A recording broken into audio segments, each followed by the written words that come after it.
Bismillahir Rahmanir Rahim. My brothers and sisters, there are moments in life, not just stressed, but trapped. Like every door you try is closed. Every solution you think of doesn't work.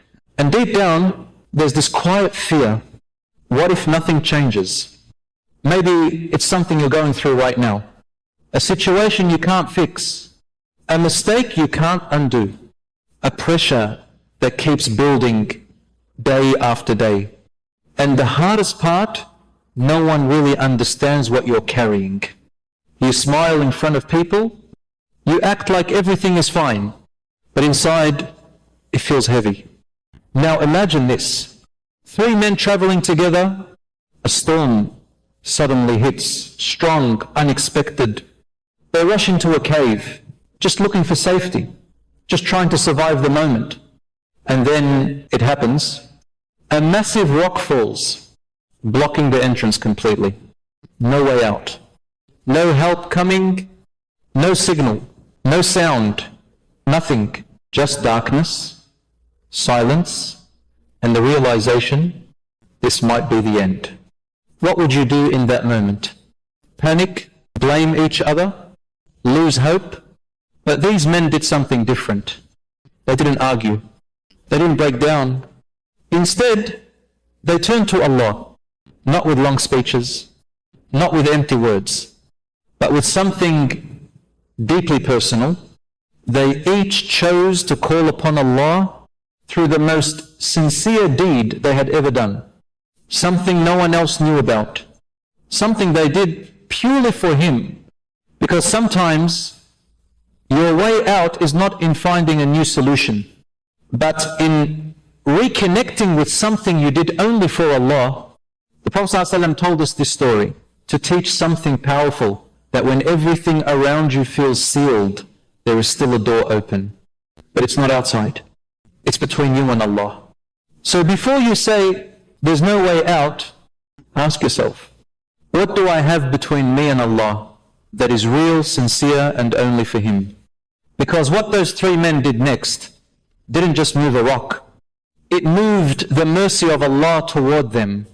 The first man stepped forward, and in that darkness, he said, "Oh Allah, if I ever did something sincerely for you, accept it from me."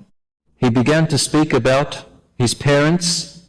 He said he had elderly parents, and every day he would work, return home, and bring milk for them. But he made a rule for himself. No matter what, he would serve his parents first, before his wife, before his children, out of love, respect, and sincerity. One night he came home late, tired, exhausted, and drained. And he found his parents asleep. In his hands was the milk. Now here was the test. Do you wake them up? Do you give it to your children who are crying? Or do you just rest? But he chose something else. He stood there, holding the milk, waiting. His children were crying, hungry, pulling at him, but he refused to give them before his parents. So he stood there all night until Fajr came, until his parents woke up, and only then did he serve them. No one saw him, no one praised him, no one even knew except Allah. He finished his dua, "Oh Allah, if I did that sincerely for you, then relieve us." And suddenly the rock moved, just a little, enough to let them know Allah heard him.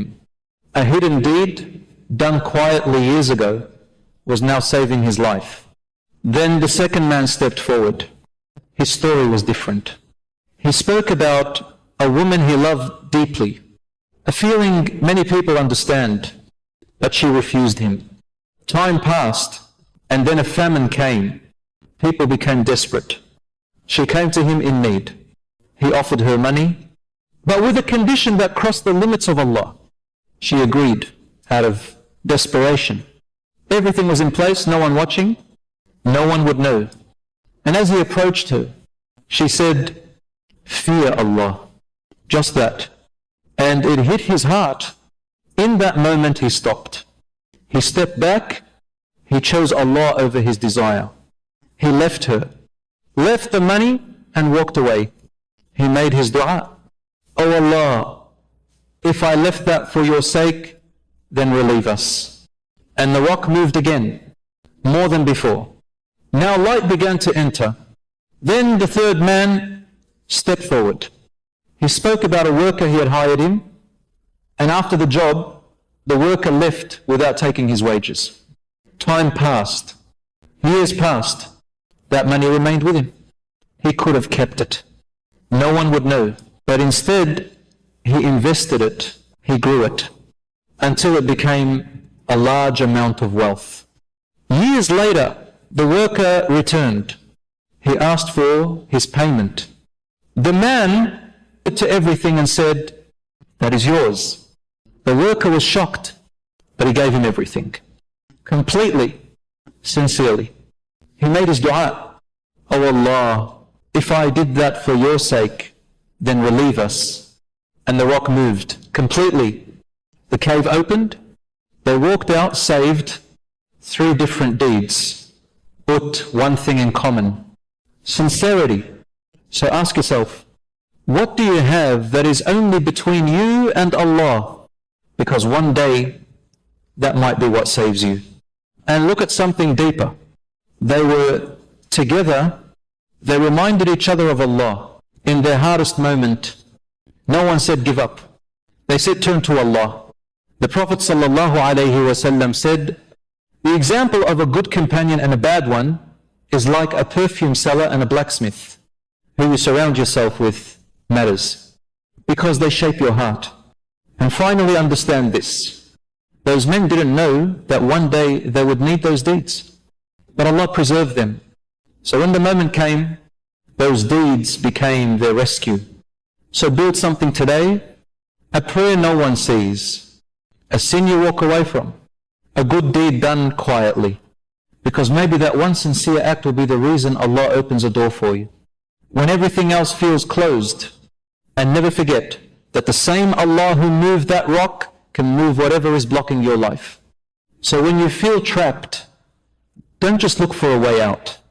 Turn to Allah with sincerity, humility and trust. Because sometimes the door you're waiting for is already being opened by the deeds only Allah knows.